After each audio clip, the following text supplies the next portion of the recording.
Good morning. Kollam stories morning updates. Kollam ശക്തികുളങ്ങരയിൽ ലഹരി mafia സംഘം പോലീസിനെ ആക്രമിച്ചു.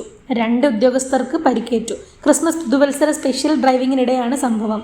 ആദ്യഘട്ടത്തിൽ ആക്രമണത്തിനിരയായ പോലീസ് ഉദ്യോഗസ്ഥൻ ശ്രീകാന്തിന് കണ്ണിന് ചില്ലുകുപ്പി കൊണ്ടുള്ള ഏറിൽ പരിക്കേറ്റു. ഈ കേസിലെ പ്രതികളെ പിടികൂടാനെത്തിയ സംഘത്തെ ലഹരി മാഫിയ വീണ്ടും ആക്രമിക്കുകയുമായിരുന്നു. ആക്രമണത്തിനിടെ CPO അജിത് ചന്ദ്രന്റെ കൈവിരലുകൾ പ്രതികൾ കടിച്ചു മുറിച്ചു. ലഹരിക്കടിമകളായ പ്രതികൾ പ്രദേശത്ത് നിരന്തരം അക്രമം നടത്തുന്നവരാണെന്നും പോലീസ് അറിയിച്ചു. കരുനാഗപ്പള്ളി മുനിസിപ്പാലിറ്റിയിലെ കുടിവെള്ളക്ഷാമം പരിഹരിക്കുന്നതിനായി ആവിഷ്കരിച്ച പ്രത്യേക പദ്ധതിയുടെ പൈപ്പിടൽ നടപടികൾ ഉടൻ ആരംഭിക്കും.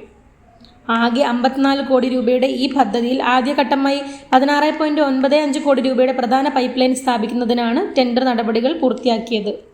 കൊല്ലം ജില്ലയിലെ വോട്ടർ പട്ടിക പുതുക്കിയപ്പോൾ മരിച്ചവരും താമസം മാറിയവരും ഉൾപ്പെടെ 1,66,642 പേർ പുറത്തായി. ഏറ്റവും കൂടുതൽ പേർ ഒഴിവാക്കപ്പെട്ടത് ഇരവിപുരം മണ്ഡലത്തിലാണ്.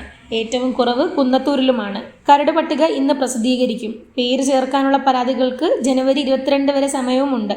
ഫെബ്രുവരി 14 അദാലത്തുകൾ പൂർത്തിയാക്കി പട്ടിക അന്തിമമാക്കും. കൊല്ലം കോർപ്പറേഷനെതിരെ UDF ഉന്നയിച്ച അഴിമതി ആരോപണങ്ങളിൽ അന്വേഷണം നടത്താൻ വെല്ലുവിളിച്ച് മുൻ മേയർ ഹണി ബെഞ്ചമിൻ രംഗത്തെത്തി.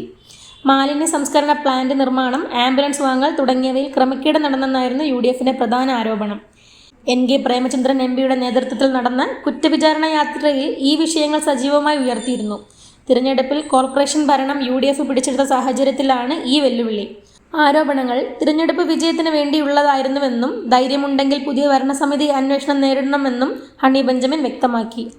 ഇന്നത്തെ സ്വർണ്ണവില: പവന് 1,01,600 രൂപ, ഗ്രാമിന് 12,700 രൂപ.